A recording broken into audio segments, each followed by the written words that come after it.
Hi, my beautiful folks. Here is Ghana Agri TV on YouTube, your #1 agricultural television network. We come to your office or your homes on every Saturday's evening, where we go to the field and interact with industrial players, those making something great, impacting our economy and changing the minds around agriculture production in the country. Today, we are fortunate to have one very young, energetic man who has decided to go into fruit processing in the Ashanti region. He is currently producing 3 products for the Ghanaian markets. And you know what he does?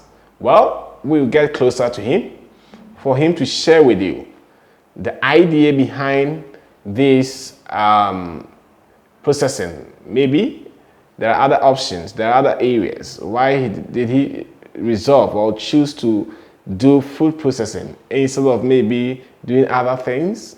Wow, we get to know more of him.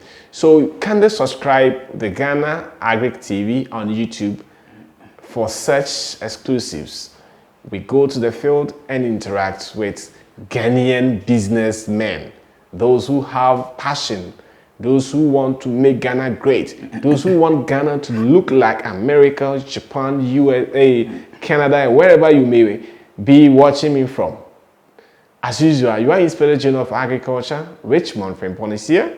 If you want to support the growth of the Ghana Agri Television on YouTube, kindly share, subscribe, and call on 0268 90 20. If you want to start anything concerning agriculture, value chain, wherever you want to be, kindly link up and we will get you there. Tonight, we are lucky to have Mr. Frank Chabin, who happens to be the CEO for Fruity Star Ghana here in Adomiabra in the Ashanti region. Boss, welcome on Thank you. Ghana Agri TV. Thank you very much for having me. Great. So how is it going like? We're doing well. By God's grace, we have life, we are kicking, we are strong. Wow, that's beautiful. So today we are here in your facility to interact and, have fair knowledge and the motive that is driving this enterprise. That is why we are here. But before then, I would like you to talk to my audience. Who is Frank Chabin? So Frank Jabin, a young man, started humbly, came from Sefiri, also in the Western region, schooled in Cape Coast, in Fantipem, then continued to K University, Kumasi, first degree, second degree, started my business, Fruity Star Ghana, an artist by profession, and so by grace, this is how far we've come, and that is a little about Frank Jabin. That's a little about you. Are you married or single? Maybe I'm people care to know. With two girls. You have 2 girls? Yes. Oh, that's beautiful. How old are they? So the first is 15 years, Hey. the second is just like some months. Some man. Then you've grown, Papa. Yes. You look like mosquito. No, but I'm grown. You've grown up now. Yes. I see. All right, folks. I know more of him. So, which course did you read at K University? So I'm an artist. So fine art, painting and sculpture. That's the first degree. The second was under curating, under fine art. Curating. Fine art. So, what is it? I don't know more. If you say about fine art, can you? Yeah. So fine art is art. So the art we know.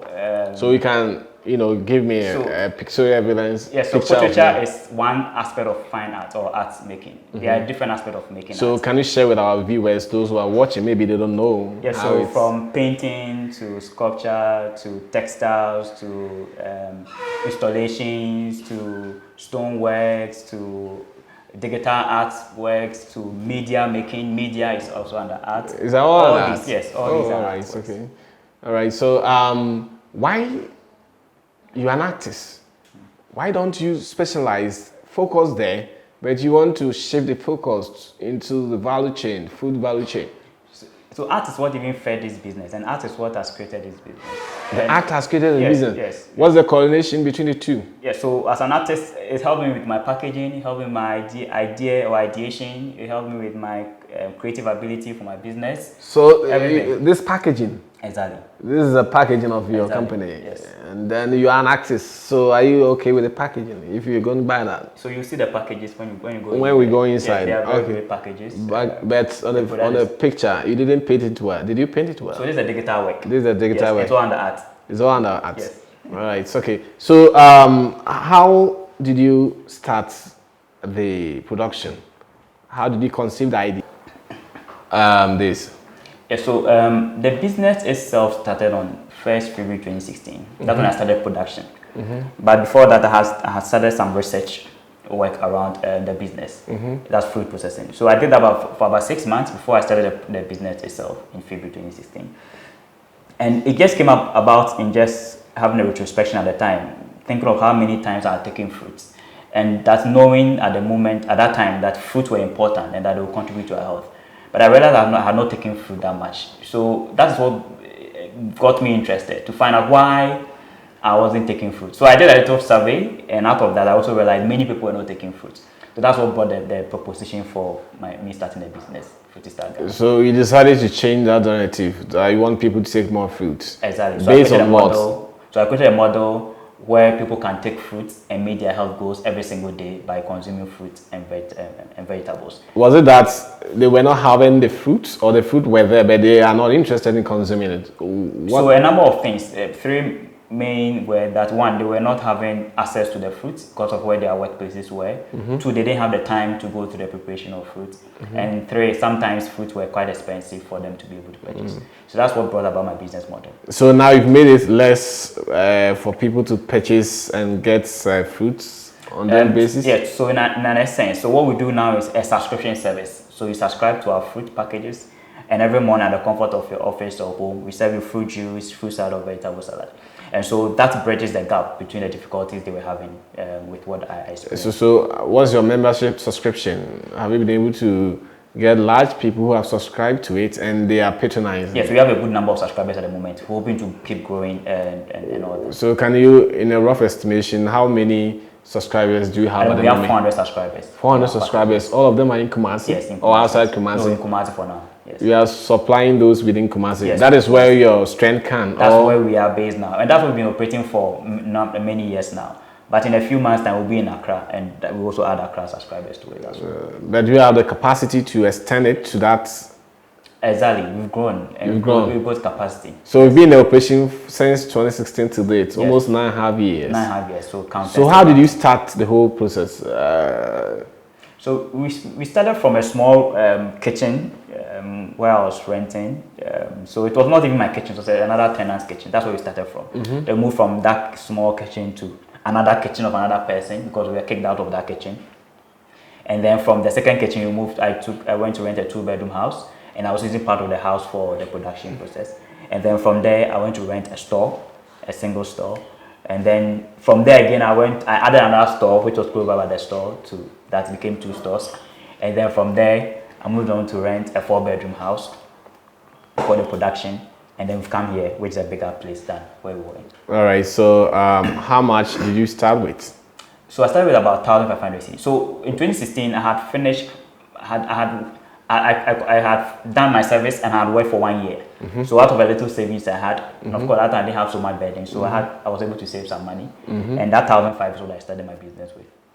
So you started your business with 1,500 cedis, and you think it was enough to get you going, or you have no other means to? So that's all that I had. If I had more, I would have invested that. But so why didn't you,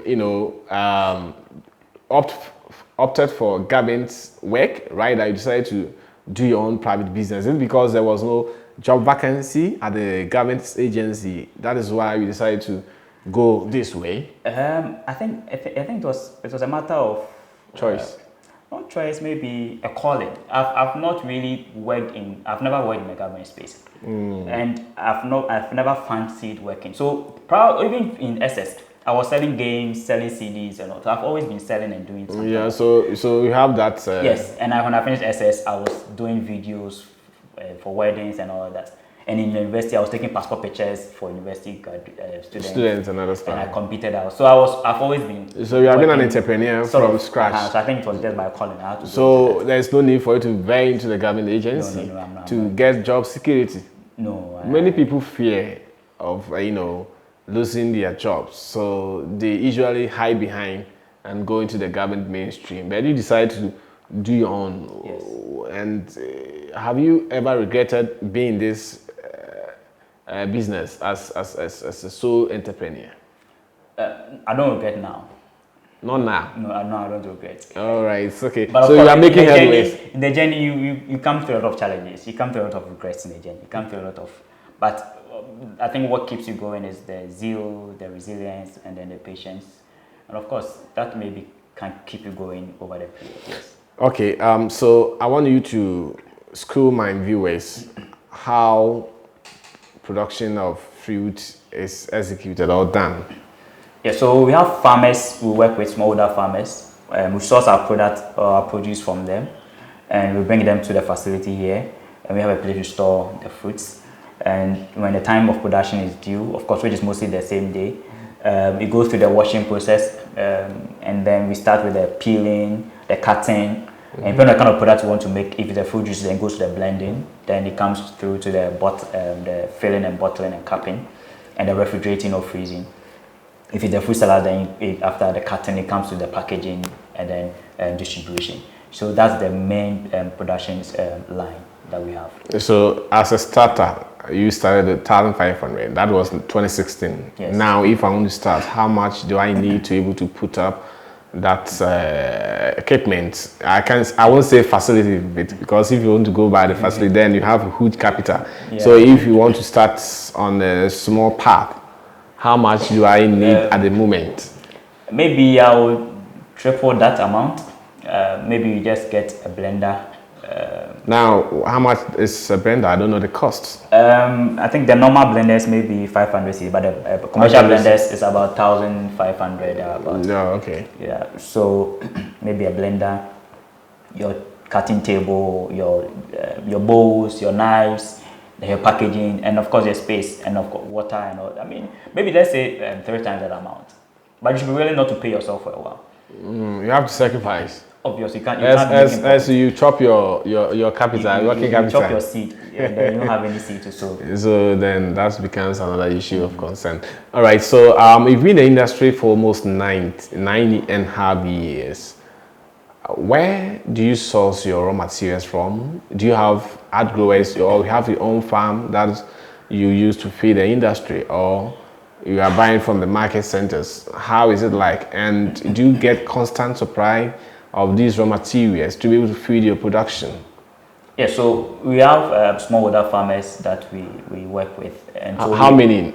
Oh, there are a number of them, about 16. And and we are the off-takers to an extent. So we take out the produce from them, and the supply is constant. There's always a supply for what we need for our production, yes. So initially, at the moment, how many products are you working on? So our main products are the fruit juices and the fruit salads. We also do the fruit ice creams. Fruit ice creams? Yes, per order. It's based on order? Yeah, that's mostly on order. And how sweetable or sweet is it? Oh, they taste good. It tastes good? Yes. Is it natural? Yeah, they're natural ice creams from fruits. So can you share with us the products? Which one? So we have fruit juice, and the fruit juices are a number of fruit juices. So let us know. So we have one which we call the mango dew. That is mango. Solely mango, nothing? Yes, solely mango. Okay. Then we have one called the pine carrot. That is pineapple and carrot with ginger. Then we have what is a lot of people's favorite. That is sunshine classic. That's pineapple with orange with ginger. Pineapple, orange, ginger together? Yes. Okay. Then we have melon delight, and that is watermelon and beetroot. Do you have some there? Yes, we have some. So we're going to taste some? Sure, you can. All right, okay. Then we have others. So we have orange juice, we have mango with watermelon. We have another variety of juices. Yes. A lot of varieties of them. So all of those, we don't like pineapple, orange, or pineapple, mango. But we need maybe ginger and a tiger nut. Do you have some? Yeah, so that can be on request. Based on request. Yes, so if we request, then we get it for us. For you, yes. All right. So it goes with a fee, or we need to subscribe. No. So that one will be at a fee. Then you make your order. So the subscription fee to be serving on daily basis is how much? So for the monthly subscription, it starts from 190 cedis upwards. And are you able to make money from it? Yes. So 190 cedis every month. What's the quantity for that? So that's every morning. Each one is serve me. So that's about 200 grams of fruits with local fruits, 200 grams. And that also is for the juice. It's about 200 ml fruit juice. But of course, we have higher package. We have a 300 ml. We have 500 ml juices. And the fruit salad, we have bigger bowls for fruit salad. Of course, the more the higher you go, then the higher the price. All right. So the more you go, the higher. Can we know the prices of it? How much does it cost, or that is off record? Oh, I mean, so like the food, like the carrots, pine carrots, how much is a bottle? Yes, so in the Ghana Cedis. For the subscription? No, perhaps if I want to buy. So the 500 ml is 16 cedis. 16 cedis per day. And 300 ml is 10 cedis. Oh, okay, all right, okay. So we're gonna show you. You go to the production room and show you all these for you people to know.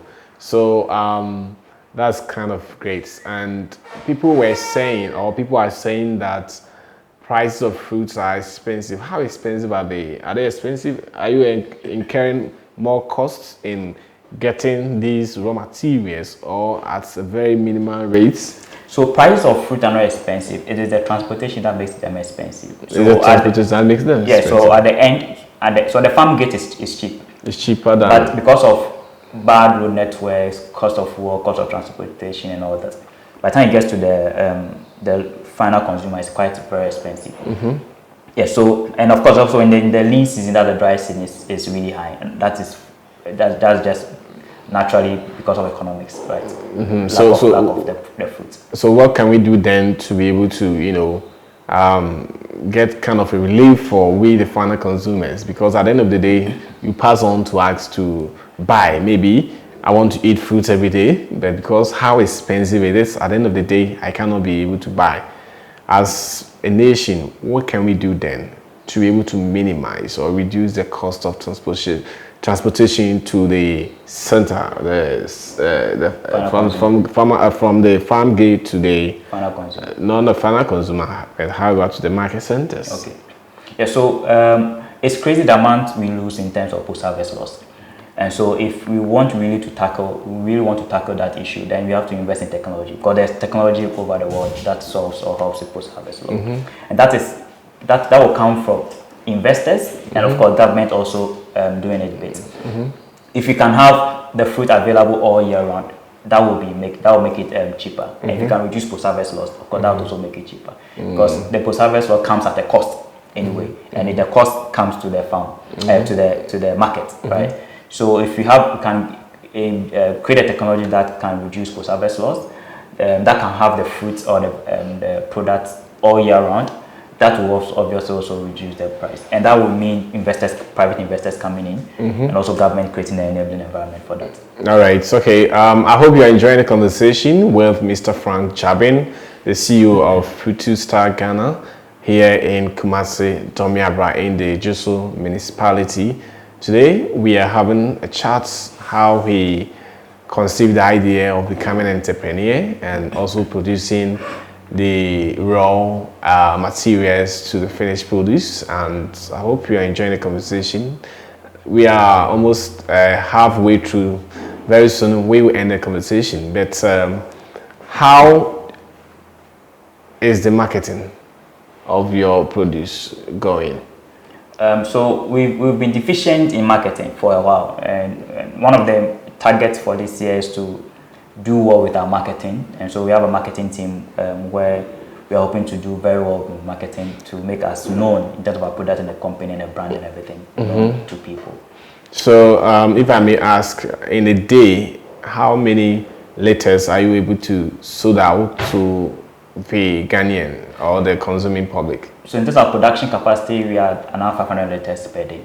Now 500 liters per day. Is it that you don't have the capacity to be able to expand, or the raw materials are not readily available for you to be able to produce in a day for people to consume? Or is it that the buying and selling is not all straightforward. So you want to manage the So situation. it's not about the buying and selling. It's about two things. One is about increasing our marketing to create a demand, and two, obviously, not having the infrastructure, which I mean the equipment, the machinery, which are expensive to increase your capacity as well. Are they expensive? Yes. How expensive are they? Because I've seen at the moment we are Chinese are producing every day on YouTube. I see so a lot of modern small simple machine. So we are doing manual, and don't forget, if they are not integrated, it's still going to be manual. What I mean is that the machines can be individual machines, and that will not make you automated. If you want to be fully automated, that's quite expensive, right? So do you require any support from anywhere to, expand or scale up your production? Obviously, that would be great. Either partnership or investment or government funding. Are you looking for government funding? If you get it, why not? Yes. If you should get it, we'll be glad. But have you expressed interest? There are a number of times over the years. So over the 9.5 years, we've done a lot of interest. And then we are not getting support either. I mean, you will write, you will send a proposal, but nothing comes out of it. Ghana we day. If you don't know anybody, Ghana we day. Your document will stack. Even when you send letters to government agencies for them to even respond, you have to do a follow-up. Ghana we day. You have to call. Hey, even we can't trace the letter.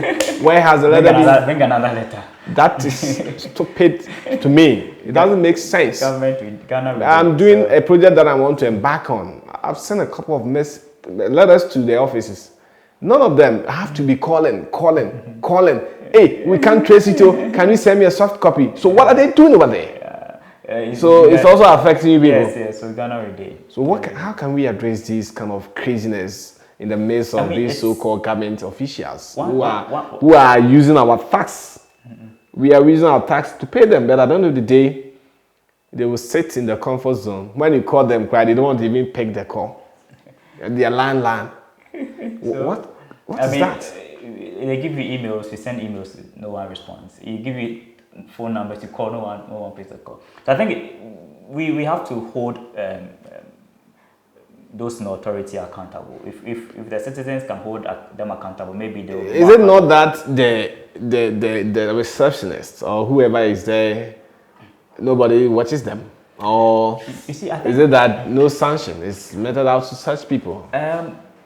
It's they say that our issue is very complicated, so you don't even know where to start the issue from. But you have been employed as a receptionist.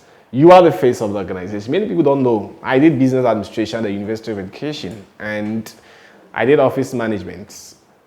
And in every established organization, the first point of call is the security before the receptionist. So the receptioner or the receptionist is the face of the organization. Her body language, her posture, whatever she does poses the image, portray the image of that company. But here we overlook them. We just pick anybody to be a receptionist.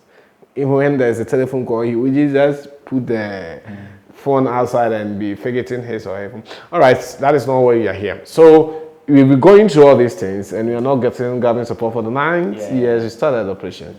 What of the other partners, agencies, and the MSCs, are we doing those kind of pitching here and there? Or they will just come in, here and there. They will take your ideas and go and bring it back to us? We have had an experience, but we do pitching here and there. But you see, still we can get the funding. Yeah, I mean, it's I don't know what the issue is, but it's not an easy thing to be in this space as an entrepreneur, right? Especially when it comes to funding.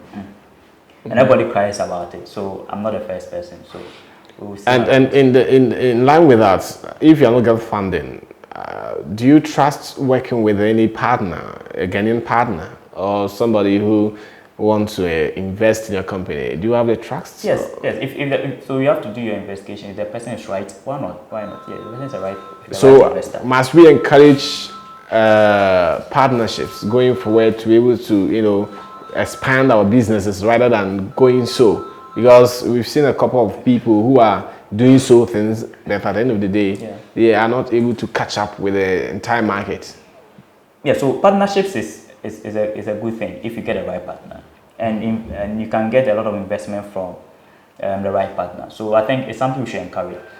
And of course, we should also look at the fact that a lot of entrepreneurs are also vulnerable in terms of their position when you're negotiating with partners.